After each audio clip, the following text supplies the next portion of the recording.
안녕하세요. 저는 딸아이 하나를 홀로 키우고 있는 30대 여성입니다. 사연글 읽는 걸 스트레스의 하나로 여겼는데 제가 이렇게 사연글을 작성하게 될 줄은 꿈에도 몰랐네요. 저에게 이런 말도 안 되는 일이 일어날 줄이야. 그래도 이혼 과정이 잘 마무리가 되어 이제야 한시름 놓게 되어 이렇게 여러분께 제 이야기를 들려줄 수 있게 됐어요. 저와 남편은 5년의 연애 끝에 결혼한 케이스예요. 그만큼 서로의 장단점을 알고 있었기에 신중한 결혼이었지만 연애와 결혼은 다르다는 말을 실감한 결혼이기도 했죠. 저는 그리 잘 사는 집 딸은 아니지만 사회 초년생 때 부모님이 돌아가셔서 유산이 좀 있었어요. 결혼 기간 동안에는 그 부분을 남편에게 말하지는 않았죠. 왜냐고요? 남편은 돈을 너무 사랑하거든요. 일명 과시욕의 현신. 그런데 결혼하고 보니 시댁에도 과시욕의 현신이 한 분 더 있더군요. 바로 우리 시모였어요. 시모는 제가 부모가 없다는 것도 친정에 돈이 없다는 것도 무척이나 싫어하셔서 결혼을 엄청 반대했어요. 그때 그냥 관뒀어야 했는데 제가 콩깍지가 단단히 쓰였는지 그때는 그놈이 좋아서 빨리 결혼이 하고 싶었죠. 그때 나로 돌아간다면 절대 하지 않을 결혼이라는 선택. 그 선택 이후 제 삶은 180도로 달라졌어요. 결혼 직후 알게 된 그놈의 다른 얼굴은 놈팽이였어요. 그리고 잡은 물고기는 거들떠도 보지 않는 쓰레기 같은 인간이기도 했죠. 남편의 그런 모습은 제가 시모와 부딪힐 때마다 드러났어요. 제일 처음 남편의 다른 모습을 느꼈을 때는 임신 전으로 그 당시 저는 간호사로 일하고 있었죠. 제가 일하던 병원은 환자가 많아 바쁜 곳이었고 매일 아침 8시부터 저녁 7시까지 일을 하고 집에 돌아가면 집안일 하기도 힘들 정도였어요. 장시간 서 있고 말해야 하고 웃어야 하고 신경을 곤두세워야 했으니까요. 신혼여행을 다녀오고 복귀를 한 날 오후 시모에게 전화가 왔어요. 얘, 너 반찬 좀 만들어서 오늘 저녁에 우리 집에 갖다 주고 가. 반찬이요? 귀 먹었니? 한 번에 알아듣지도 못해. 사오지 말고 만들어서 와. 저는 힘든 몸으로 장을 봐서 반찬을 만들어 시모의 집으로 갔습니다. 이미 시간은 9시가 훌쩍 넘어 있었어요. 어머님, 반찬 만들어 왔어요. 넌 왜 이렇게 늦어? 식탁 위에 반찬 올려놔라. 반찬을 올려놓자 시모는 손에 일회용 장갑을 끼고는 젓가락을 들고 왔어요. 그러더니 제가 만든 반찬의 냄새를 맡고 한 입씩 맛보더군요. 어쩜 이리 하나같이 맛이라고는 없니? 이래가지고 내 아들 아침밥이나 제대로 만들어 주겠어? 그러면서 제가 보는 눈 앞에서 제가 방금 만든 반찬을 음식물 쓰레기통에 탈탈 털어넣기 시작했어요. 그리고 그걸 보는 제 멘탈도 탈탈 털리고 있었죠. 부모 없는 건 티가 안 날래야 안 날 수가 없어. 배운 게 없으니 음식 맛이 이 모양이지. 너 내가 됐다고 할 때까지 월, 수, 금 반찬 만들어서 와. 내가 지정하는 걸로. 알았지? 그러면서 마지막에는 자기가 버린 음식을 담은 봉투를 제게 건네며 나가는 길에 버리라고 시키기까지 했죠. 정성스레 만든 반찬을 가져오자마자 내 손으로 버리는 그 기분 정말 더러웠어요.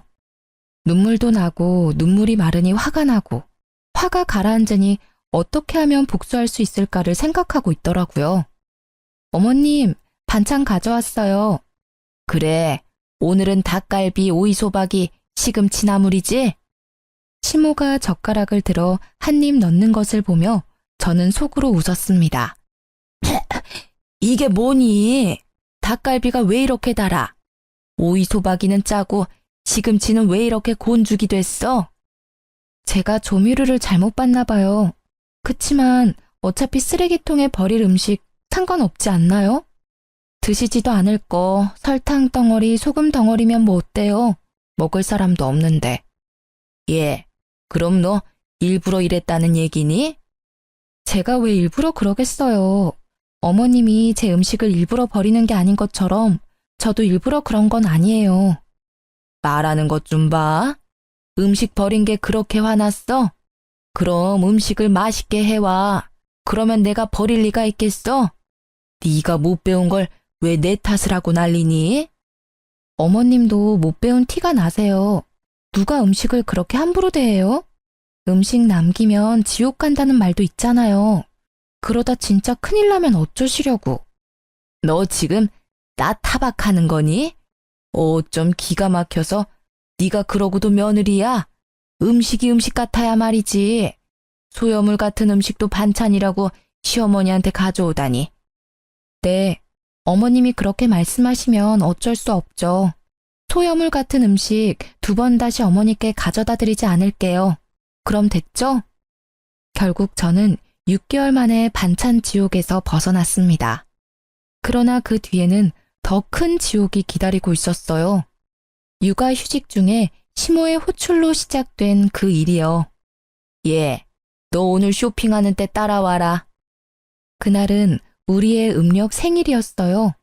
그래서 저는 시모가 손녀 생일 선물이라도 사주려나 보다 싶어서 따라 나섰죠.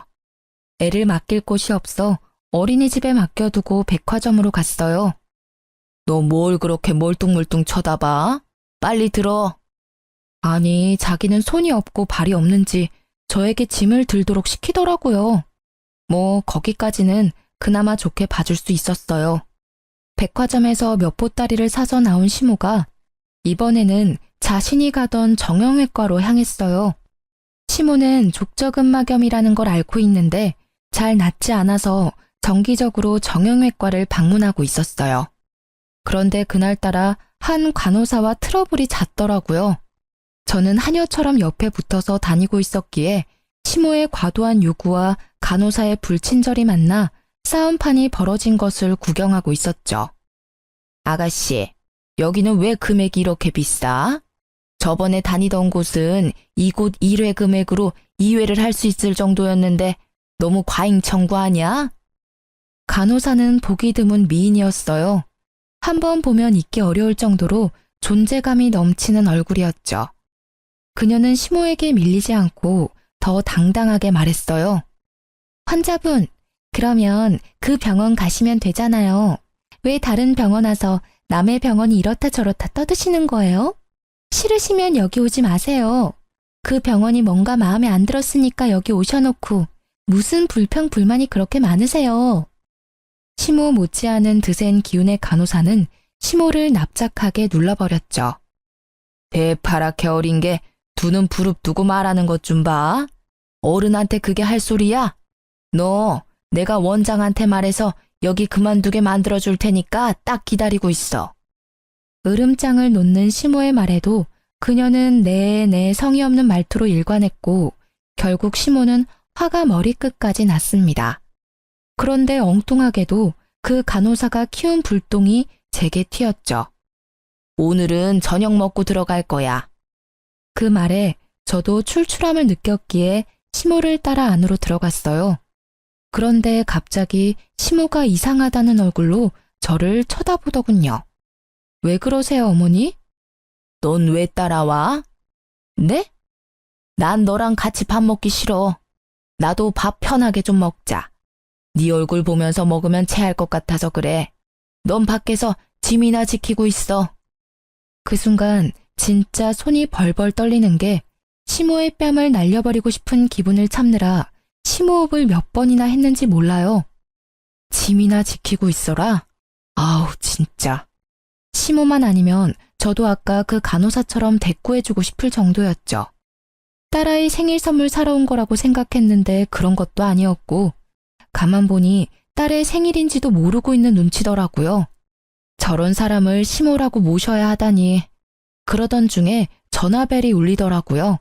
어린이집 선생님이었어요. 어머님, 저희 마감 시간이 다 되어가서요. 혹시 언제쯤 오시나요? 아, 죄송해요. 최대한 빨리 데리러 갈게요. 죄송합니다. 갈 때까지 조금만 봐주세요. 전화기 너머로 연신 고개를 숙이며 사죄의 말을 한 저는 남편에게 급히 전화를 걸었습니다. 당신 빨리 어린이집에 좀 가봐. 마감 시간이라는데 내가 가기가 좀 그래. 당신 애 보려고 육아휴직하는 거 아니었어? 지금 어디서 뭐라고 있길래 애도 맡겨놓고 밖이야. 내가 지금 놀고 있으면 당신한테 전화했겠어? 다짜고짜 왜 나한테 화내고 난리야. 나 지금 어머님하고 밖에 나와 있거든? 당신 퇴근 시간 넘었는데 집 아냐? 나 지금 바빠. 갑자기 전화해서 데려오라 말라야. 나 안 갈 테니까 당신이 알아서 해. 자기 말만 하고 끊어버리는 남편 때문에 저는 열이 더 받았고 결국 이제 막 밥 한 술 뜬 시모에게 가서 말했어요. 어머님, 어린이집에서 마감 시간이라고 연락 왔어요. 제가 데리러 가야 할 것 같은데 괜찮을까요? 저는 최대한 정중히 물어봤어요. 설마 손녀딸 일인데 그마저도 하지 말라고 하지는 않겠지.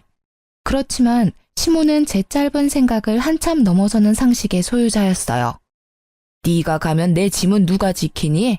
그리고 나 혼자 저 많은 짐을 어떻게 들고 가? 넌 생각이 있는 애니 없는 애니? 어머니야말로 생각이 있어요? 라고 묻고 싶은 걸 꾹 참았습니다. 그리고 다시 정중하게 말씀드렸어요. 어머님, 어린이집 마감이면 선생님도 집에 가셔야 해요.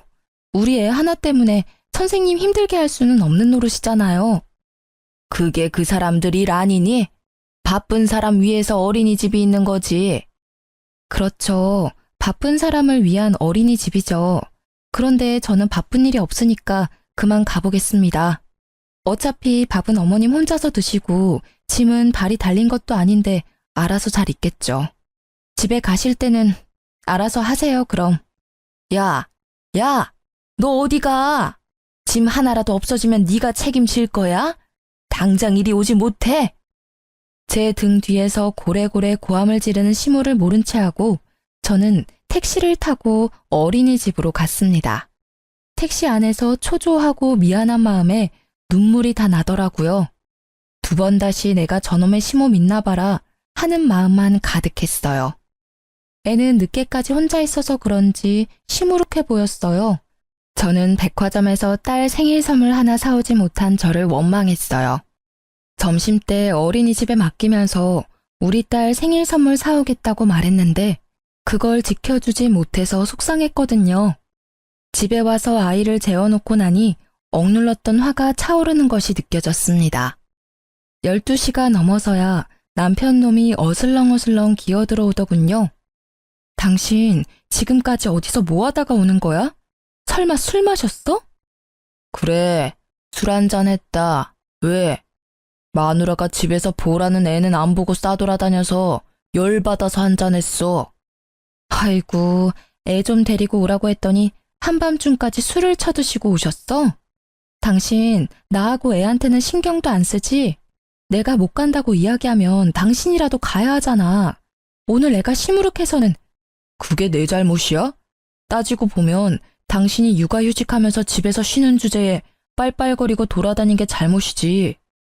내가 어디 갔었는지는 알고나 하는 말이야? 어머니가 불러서 나갔어. 나더러 짐꾼 시키고 어린이집 간다니까 가지 말라고 하더라고. 애기 생일이라 난 또 생일 선물이나 사주려나 싶어서 나갔지. 선물?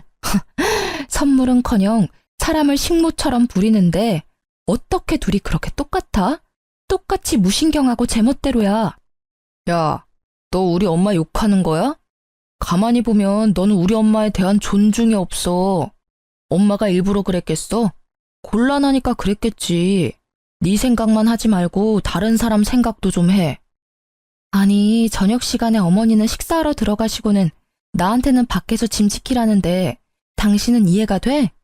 나는 어머님이 일부러 그랬다는 생각밖에 안 들어. 며느리 시집살이 시키는 거로밖에 안 보인다고. 밥도 못 먹고 밥 먹는 거 지켜보면서 멀뚱히 서 있는 게 얼마나 비참한지 당신은 이해할 수 있어?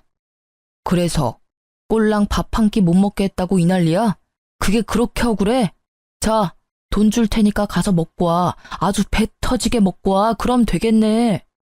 갑자기 지갑을 열어젖힌 남편이 제 얼굴로 10,000원짜리 한 장을 집어 던졌어요. 순간 그 치욕과 더러운 기분이 한데 뭉치면서 제 눈깔도 돌아버렸습니다. 이 인간이 돌았나? 지금 내 얼굴에 돈을 던져? 내가 지금 돈 없어서 그러는 줄 알아?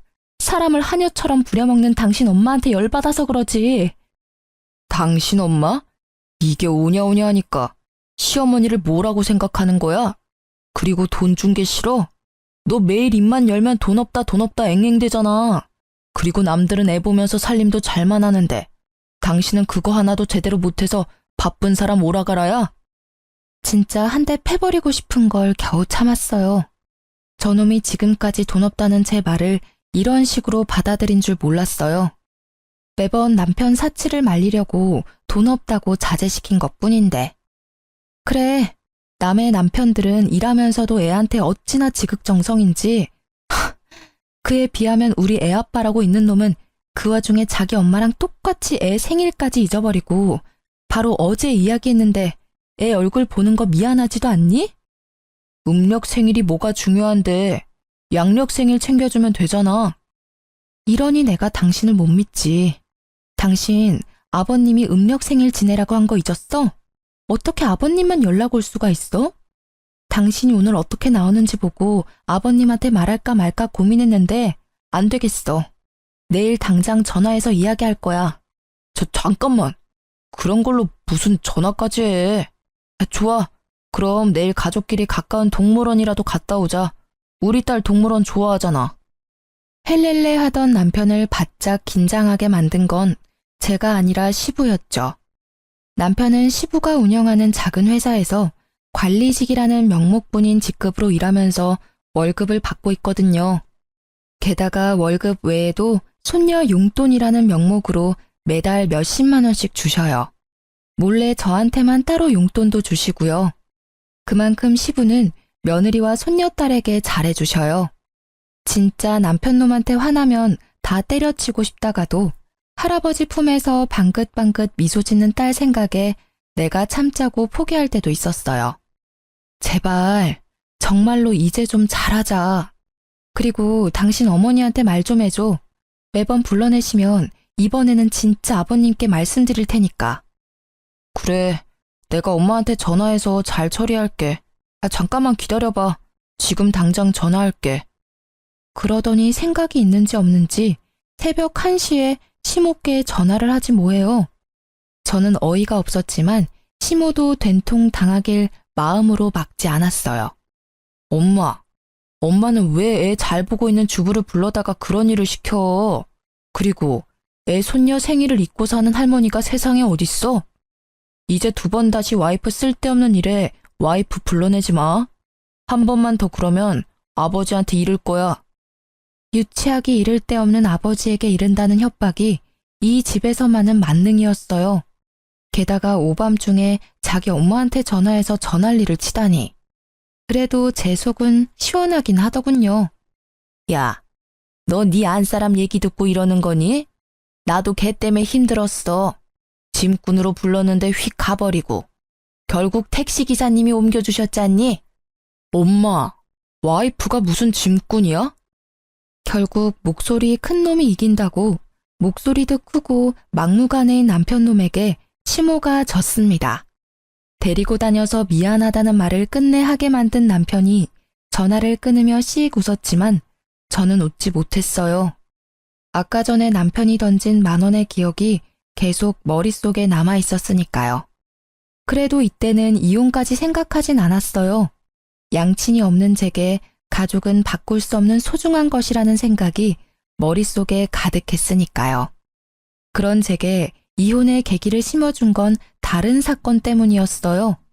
딱 하루 양친의 성묘를 가기 위해 남편의 차를 빌렸을 때였어요. 그날도 남편은 바쁘고 애를 봐줄 사람은 없어서 제가 아이를 데리고 가야 했거든요. 카시트가 있는 남편 차에 올라탔다가 아이가 떨어뜨린 장난감을 주워주려고 고개를 숙였는데 제 눈에 뭔가 반짝이는 게 보이더라고요. 들어 올려보니 팔찌였어요. 저는 액세서리를 별로 좋아하는 편이 아니라 제 것은 분명히 아니었는데 그 여성이 착용할 것 같은 디자인은 납골당 다녀오는 내내 찝찝하게 머릿속을 맴돌았어요. 설마 이놈이 바람까지 폈겠어? 아니야. 직장 동료가 회식 때 탔다가 흘린 걸지도 모르지. 고민하던 저는 정면 돌파를 선택했어요. 여보, 당신 차에 팔찌가 있는데 누구 거야? 어? 어떻게 생긴 건데? 내 차에 있는 거면 엄마 거 아닐까? 생각보다 태연하게 답하는 남편의 모습에 의심이 살짝 누그러졌지만 혹시 몰라 시모의 집으로 향했어요. 남편 말이 맞다면 어머니한테 돌려주는 게 맞으니까요. 어머님, 혹시 이런 팔찌는 얼마 정도 할까요? 내가 그걸 어떻게 알아? 근데 너 팔찌 샀니? 애 보는 엄마가 무슨 팔찌야? 게다가 딱 봐도 싸구려처럼 보이는데. 하긴 너한테는 딱이긴 하네. 말 한마디 한마디에 빈정거림을 싣는 재주를 가진 시모를 제쳐두고 저는 제게 거짓말을 한 남편에 대한 찜찜함을 견딜 수 없었어요. 팔찌에 대해 알아보니 요즘 젊은 사람들이 선호하는 브랜드라고 하더라고요. 그날 저녁 저는 남편에게 팔찌에 대해 물었어요. 이 팔찌 어머님 거 아니라는데? 당신 혹시 어린 여자 맞나? 딱 봐도 젊은 애들이나 할 법한 팔찌잖아. 무슨 소리야. 엄마가 아니면 직원들 중에 누가 떨어뜨렸겠지. 난 진짜로 결백해. 못 믿겠으면 전화 내역, 문자 내역 다 봐봐. 나 목욕하고 올 때까지 열심히 찾아봐. 어차피 아무것도 안 나오겠지만. 그 말을 끝내고 남편은 진짜로 제게 폰을 맡기고는 욕실로 갔어요. 진짜 아닌가? 하며 폰을 뒤지는데 정말 아무것도 없더라고요. 남편에게 미안한 짓을 했다며 뒤로 빠져나오려다 저도 모르게 스팸 차단된 메시지를 들어갔는데 우와, 상간녀와의 불륜 메시지가 끝도 없이 이어지더라고요. 보니까 스팸 차단된 번호는 이 차단된 메시지 내역으로 들어가야만 볼 수 있는 거였더라고요. 내가 못 찾았다면 끝까지 발뺌했을 남편에게 열이 받았지만 일단 먼저 사진부터 쭉 찍었어요. 읽는 것보다는 증거부터 남겨야 하니 후다다닥 찍었죠. 그때 내 눈에 들어온 메시지. 오빠, 택리가 늦어져. 딱 보니 갈 때까지 간 것 같은 이 문자. 빡친 저는 사진 다 찍고 남편 폰을 원래대로 돌려놨어요. 그리고는 제 폰의 녹음 기능을 켜고 놈이 나오기를 기다렸죠. 당신 폰 진짜로 내가 뒤져봐도 돼? 정말 맹세코 바람 안 폈다고 말할 수 있어? 당연하지. 나는 떳떳해. 다 뒤져봐도 돼. 내가 허락할 테니까 마음대로 봐. 남편 놈의 허락도 맡았겠다. 저는 알겠다고 하고 뒤지는 신용만 했습니다. 그리고는 아무 말 없이 안방으로 가 누웠죠. 옆에서 거봐, 없지? 하며 의기양양하게 웃는 모습에 한 대 팰까 했지만 참았어요. 마지막 결정적인 한 방을 위해 정말로 영혼까지 끌어모아 참았습니다. 그놈이 출근하고 저는 바빠졌습니다. 찍어놓은 수십 장의 사진을 분석해야 해서요. 그러다 보니 주소를 찍은 문자가 있더군요. 그런데 그 문자 주소가 눈에 익었어요. 어머님이 다니는 정형외과 주소였거든요. 저는 잠시 고민하다가 정형외과로 갔습니다. 그리고 간호사들이 앉아있는 안내 데스크에서 이렇게 말했죠. 며칠 전에 요 앞에서 팔찌를 하나 주웠는데 혹시 주인이 계신가요? 제 것 같은데요. 그렇게 나서는 여자의 얼굴을 보고 저는 속으로 깜짝 놀랐습니다. 시모와 대판 싸운 그 불친절한 간호사였거든요. 저는 속으로 숨을 삼키고 확인했어요. 진짜 주인인지 모르니까 팔찌가 어떻게 생겼는지 설명해 주시겠어요? 똑같으면 제가 드릴게요. 로즈골드의 체인이고요. 꽃 모양이에요. 큐빅이 꽃에 4개 정도 박혀있고. 정확한 설명이었습니다. 저는 드디어 남편놈과 바람핀 상간녀를 잡았어요. 그러나 당장 그 앞에서 난리치지는 않았어요. 그러면 복수가 아니잖아요. 저는 그녀에게 돌려주고는 전화번호를 하나 받아놨어요. 상간녀가 제게 뭐라도 사겠다고 하길래 지금은 안 되니 나중에 제가 전화하면 와달라고 했죠. 이것도 인연인데 친하게 지내자면서요. 그리고 집에 돌아와 남편을 기다렸습니다. 그날도 남편은 상간녀를 만났는지 엄청 늦게 오더군요. 당신 바람 폈지? 무슨 헛소리야. 아니라고 몇 번을 얘기해. 그런데 어떡하지? 나는 이미 증거를 잡았는데. 뭐? 그런 게 있을 리가 없잖아. 그놈은 눈에 띄게 당황하고 있었어요. 그 모습은 틀림없는 불륜남의 불안함이었습니다. 그때 보여준 당신 폰에서 봤어. 스팸으로 차단된 문자에 고스란히 찍혀 있던데 내가 못 찾을 줄 알았나 봐. 이 나쁜 놈아. 애한테 신경도 안 쓰고 늦게 쏘다니더니 바람을 펴?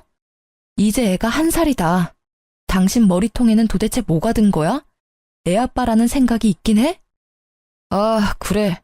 폈다. 바람 좀 폈어. 맨날 집에서 들들 볶기나 하는 마누라한테 질려서 다른 여자 좀 만났어. 근데 그게 뭐? 내가 죽을 죄를 지은 것도 아니잖아. 솔직히 나도 당신한테 질려. 매번 우리 엄마랑 싸우고 나랑 싸우고. 나도 당신이랑 같이 살기 싫어. 이혼해. 진짜 돌았구나. 완전 갈 때까지 가셨네. 세상은 당신 같은 놈을 유책 배우자라고 해. 당신한테 유리한 점은 하나도 없다고. 그딴 거 난 모르고 딸 양육권, 친권만 있으면 돼. 어차피 당신은 경제권도 없고 아무것도 없잖아. 그러니까 당신은 애 못 데려가. 우리 딸이 황금알을 낳는 거위인데 당신이 가져가면 똥 되는 거야. 에라이 이 미친놈아. 딸을 돈 버는 기계로 생각해? 아버님이 주시는 용돈 때문에 애 데려가려는 거면 절대 못 데려가. 이혼하자고? 그래, 내가 못할 줄 알아. 이혼해. 소송 걸고 엉망진창으로 같이 싸워보자, 어? 지금 당장 어머님 댁으로 같이 가. 가서 이혼하겠다고 말씀드리고. 화가 머리끝까지 난 저는 시모 집으로 가는 차 안에서 시부와 상간녀에게 문자를 보냈습니다. 시모의 집 주소를 보내면서 지금 이쪽으로 오라고 말이죠. 갑자기 너희들 무슨 일이야? 둘이서 같이. 어머님, 저희 이혼하기로 했어요. 제가 말을 꺼내자마자 시모의 얼굴빛이 확 달라지며 눈을 반짝이더군요. 저는 속으로 웃었습니다. 남편놈의 상간녀가 누구인지 알고도 이렇게 좋아할 수 있을까요? 어머, 얘 잘됐다.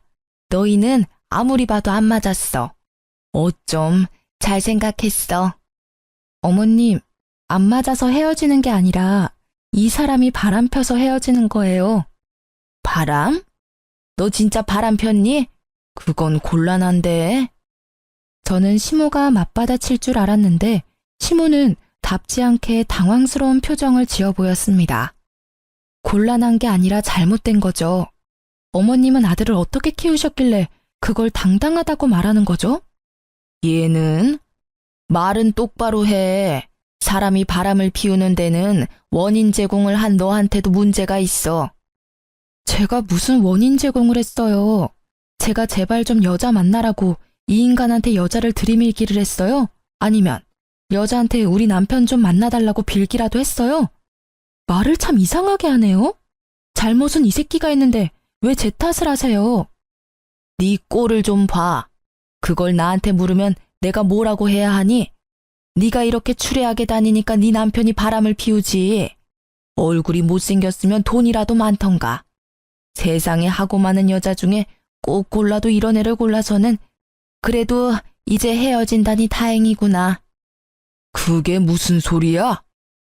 방문이 열리고 시부가 들어왔습니다. 시부의 얼굴이 열을 받아 벌겋게 달아올라 있었고 시모의 얼굴은 새파랗게 질렸습니다.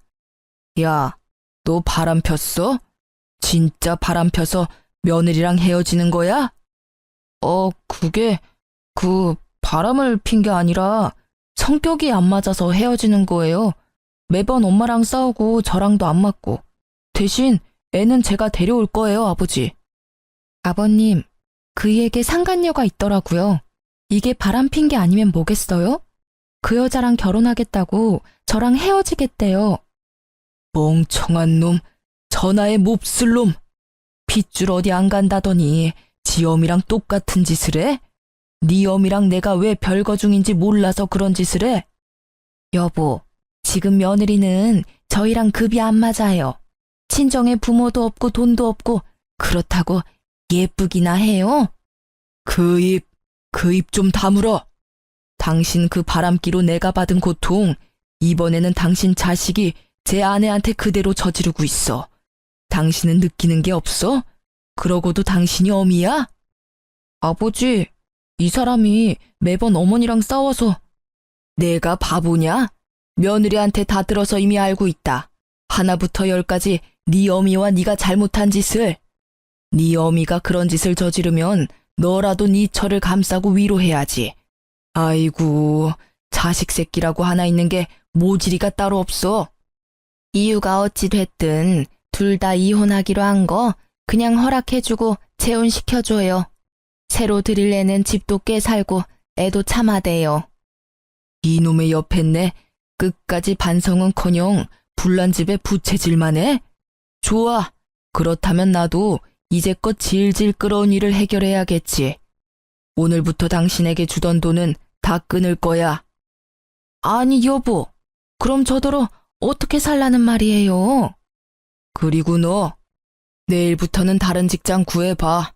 내 회사에 네 자리는 이제 더 이상 없을 거다. 아버지, 일을 그만두게 하신다뇨. 한 번만 봐주세요. 뭐? 봐줘? 나는 이미 결정했다 이놈아.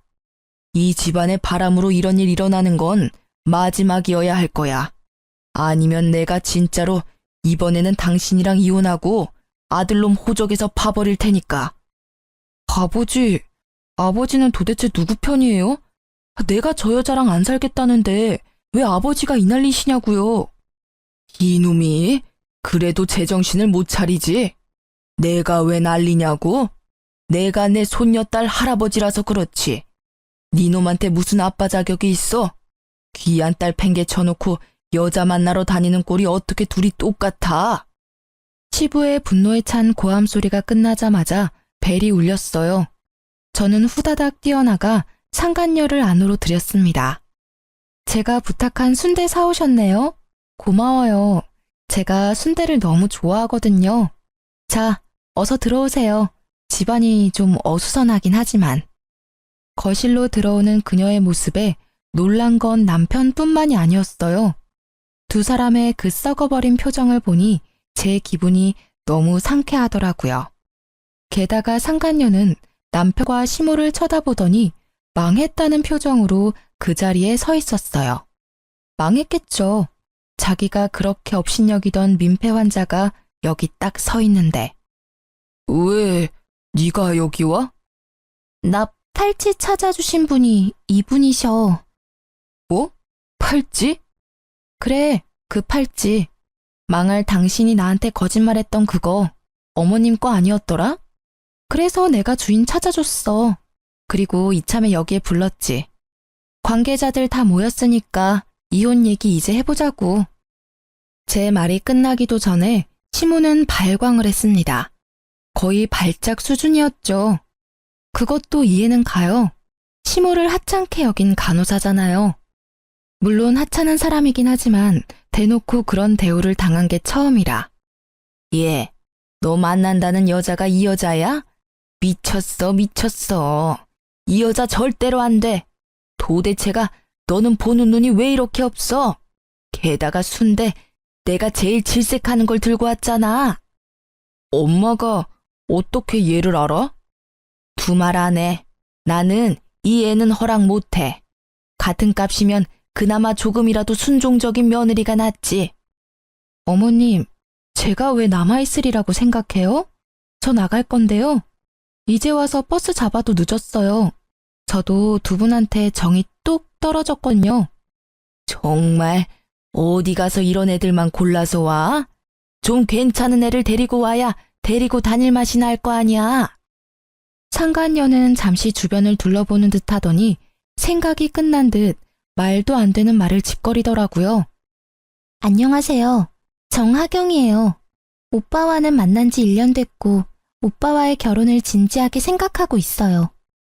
머리가 돌아버린 건지 원래 앞만 보고 사는 건지는 모르겠지만 아직 정식으로 이혼도 안 한 와이프 앞에서 당당하게 말하는 꼴을 보니 보통 꼴통은 아니구나 하는 생각이 들었죠. 그래요? 아직 이혼도 안 한 남자랑 결혼 생각을 하고 있어요? 부인 있는 남자랑 바람 펴놓고 상간녀라 그런지 얼굴에 철판을 깔았나 봐요. 세상의 모든 상간녀들이 다 그렇죠. 전 당당해요. 상간녀이기 전에 저와 오빠는 사랑하는 사이고 그걸 맡고 있는 사람이 아줌마니까요. 애를 빌미로 매번 협박한다는데 그게 아내가 할 행동인가요? 네가 뭘 안다고 입을 나불대? 애를 빌미로 협박? 네가 좋아하는 오빠가 그리 말하든? 웃기고 있네. 이렇게 순진한 아가씨가 여기 있네. 이보세요, 상간녀 씨. 당신 오빠는 기본적으로 애를 안 봐줘요. 애를 빌미로 협박? 당신 오빠가 애를 무서워할 것 같아? 정작 무서워하는 건 따로 있는데? 그리고 당신도 애를 가졌다면서 애를 빌미로 합법적인 남편한테 집에 관심 좀 가지라고 말한 와이프랑 애를 빌미로 애 있는 유부남 꼬셔서 결혼하자고 하는 상간녀랑 딱 봐도 누가 진짜 잘못한 건지는 뻔하지 않아? 그만해. 하경이 하는 말 다 100번 오라. 당신이 매번 딸을 방패 삼아 나한테 이렇게 하라 저렇게 하라 시키는 게 짜증났다고. 아이고 열분 나셨네. 그래요? 네 놈이 먼저 여자를 꼬셨어요? 그래서 잘하는 짓이다. 어? 어린 여자 임신시키고 나니 늙은 마누라는 필요 없다 이거지? 그래. 당신 같은 늙은 호박 나도 필요 없어. 헤어지자니까 왜 사람들을 불러 모아서 일을 크게 만드는데? 아, 제발 나랑 헤어져 줘라. 어? 알았어. 헤어져 줄게. 그치만 어머님도 아버님도 아셔야 하잖아. 우리가 왜 헤어지는지, 누구에게 잘못이 있는지, 누가 가정을 파탄냈는지. 말만 하면 다 내 탓이지. 그러는 너는 도대체 뭘 잘했다고 그렇게 큰 소리야? 나 잘한 거 없어. 그치만 잘못한 것도 없지. 나는 지금 횡단보도에서 신호 지키며 서 있다가 뺑소니 당한 기분이거든. 잘못한 게 없어? 매번 엄마랑 싸우고 나한테 이빨 들이댄 게 누군데? 엄마가 처음부터 당신이랑 결혼 반대할 때 알아봤어야 했어. 야, 돈 없이 커서 궁상 맞은 것도 하루 이틀이지. 어떻게 매번 돈 없다고 나를 들들 볶을 수가 있어? 망할 남의 편이 꺼낸 그 말이 비수가 되어 제게 꽂혔지만 저는 저놈 등 뒤에 칼 꽂을 생각에 기분이 더 좋아졌어요. 돈 없이 커서 궁상 맞은 나에게 몇 억의 유산이 있다는 걸 알면 이놈은 어떤 반응을 할까 싶었거든요. 솔직히 제가 상간녀를 부르고 남편을 부채질한 건 두 사람이 결혼했으면 하는 마음에서였어요. 저는 이 여자에게 주고 싶었어요. 제가 이 지랄 맞은 시모와 남편에게 당한 수모와 치욕스러움을 말이죠. 분명히 이 두 사람은 내가 없으면 다른 사람에게 똑같은 행동을 하겠죠. 이 상간녀가 왜 남편과 결혼하고 싶어 하는지는 눈에 선해요. 딱 봐도 남편은 돈 많게 생겼으니까요. 제발 둘이 결혼해서 너도 나처럼 눈물 흘리며 고생해봐 하는 마음뿐이었죠. 우리 둘의 설전을 말린 건 시부였습니다. 둘 다 그만해라. 여기서 단단히 내 일러두는데 내가 죽으면 당신하고 당신 아들은 내 유산 받을 생각 꿈에도 하지 마. 내 재산 반은 사회에 환원하고 반은 소녀딸에게 줄 테니까. 그 말만 남기고 시부는 떠났고 남겨진 두 사람은 설마 진짜 그럴 리가 있겠냐며 의외로 낙관적인 생각을 하더라고요. 그래서 제가 그들이 그런 생각을 못하게 진실을 알려줬습니다.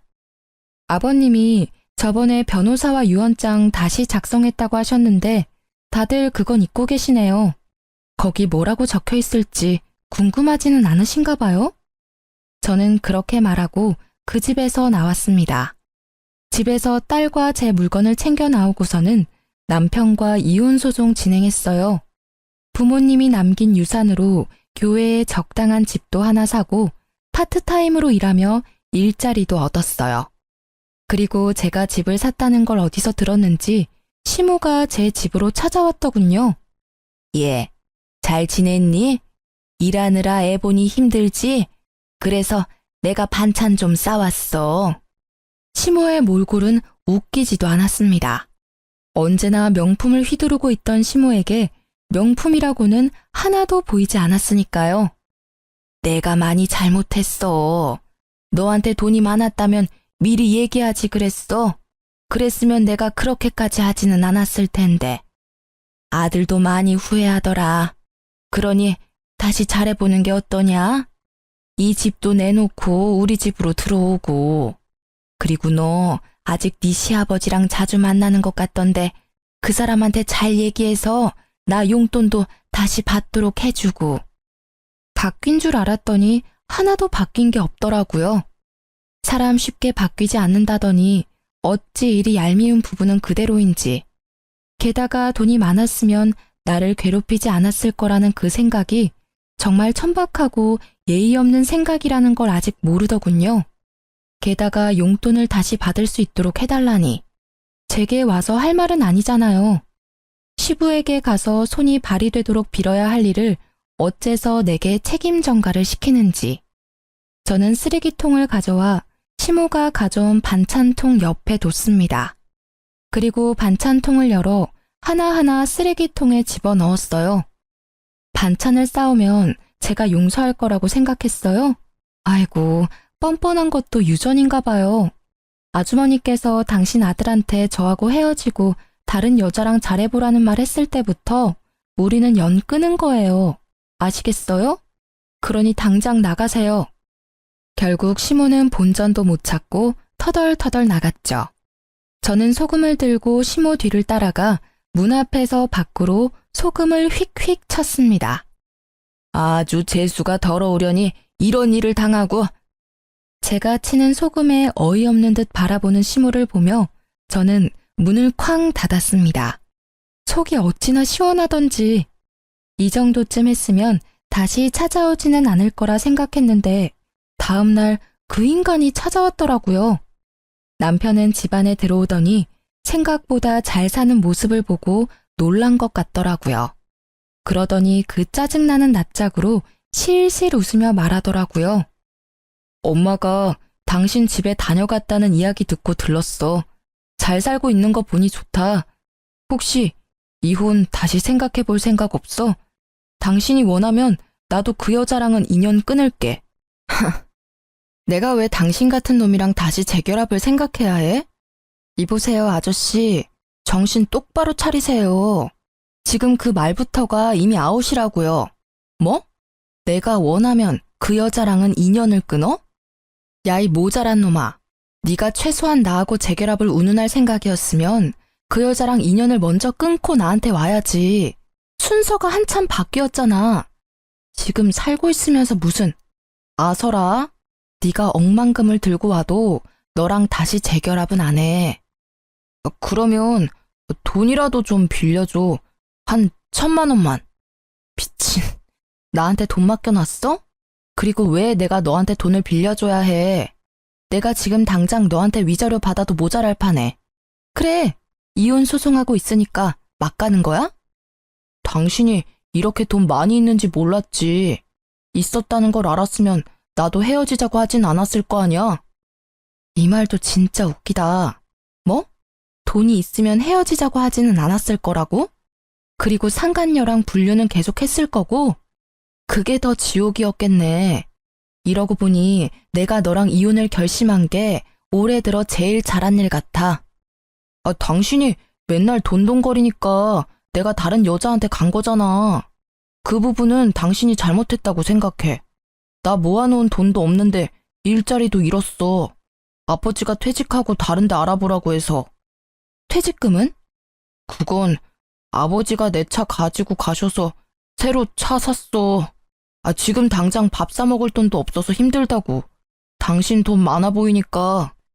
진짜 달라지지 않은 그 허세와 과시욕에 저는 속으로 혀를 찼습니다. 퇴직금은 못해도 5천 정도는 됐을 텐데 또 비싼 차를 샀겠구나 하는 생각에 웃음이 났어요. 그 상간녀는 지금 속에서 얼마나 열불이 날까 싶어서요. 그래? 그럼 어쩔 수 없네. 자. 저는 가방에서 지갑을 꺼냈습니다. 그 손끝이 흥분으로 떨리는 걸 겨우 참았어요. 언젠가 다가올 이 순간을 위해 제 지갑 안에는 1,000원짜리 10장이 빼곡히 들어가 있었습니다. 저는 그 1,000원짜리 10장을 꺼내서 남편의 얼굴을 향해 시원히 뿌렸습니다. 배고프면 나가서 사 먹어 이 등신아. 정말 10년 묵은 체증이 내려가는 기분에 저는 숨통이 확 트이는 걸 느꼈어요.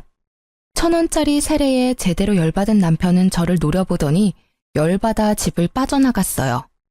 그리고 시모에게 했던 대로 따라 나가서 소금을 휙휙 치고는 다시 집으로 돌아왔습니다. 그 뒤로 그 사람들은 제 집에 찾아오지 않았어요. 그 자존심만 센 인간들에게 저희 집은 치욕과 수치스러움의 기억이니까요. 나중에 시부에게 들어보니 시부가 시모 집을 팔아버리는 바람에 상간녀와 전 남편 시모가 함께 살게 됐나 봐요. 그 상간녀도 대단한 게 시부의 재력이 탐났는지 언젠가 시부가 전 남편을 다시 거둘 거라는 생각 때문이었는지 셋이 같이 살기로 했다더군요. 하지만 전 남편과 시모는 그런 상간녀를 저 대신 봉이라고 생각했는지 하나부터 10까지 돈돈거리며 괴롭혔다더라고요. 제대로 빨대 꽂으려고 한 거죠. 나중에 두 사람이 빈털터리에 자기가 봉이라는 사실을 뒤늦게 깨달은 상간녀가 시모 명품들을 모조리 들고 도망갔대요. 시모는 상간녀를 잡으려고 눈에 불을 켜고 돌아다니다 결국 못 잡고 집에 붙어 있다고 하고요. 전 남편은 결국 일을 시작했으나 매번 잘려서 현재는 전단지 알바를 하며 살고 있다고 해요. 얼마 전에 그 동네에 들릴 일이 있었는데 다 잃고 기력까지 잃은 시모가 처음에는 못 알아볼 정도로 늙었더라고요. 그 모습에 뿌린 대로 거둔다는 말이 생각났어요. 요즘 여전히 시부와 제 딸은 자주 만나요. 재혼 생각은 글쎄요. 지금으로서는 별 생각 없네요. 사람 일 모르는 거라고 하지만 회복에 시간이 걸릴 것 같아요. 가족이 완성체여야만 행복하다고 생각한 지난날을 반성하며 단 둘뿐인 가족만으로도 행복하게 지내고 있으니까요. 긴 사연글 읽어주셔서 감사합니다.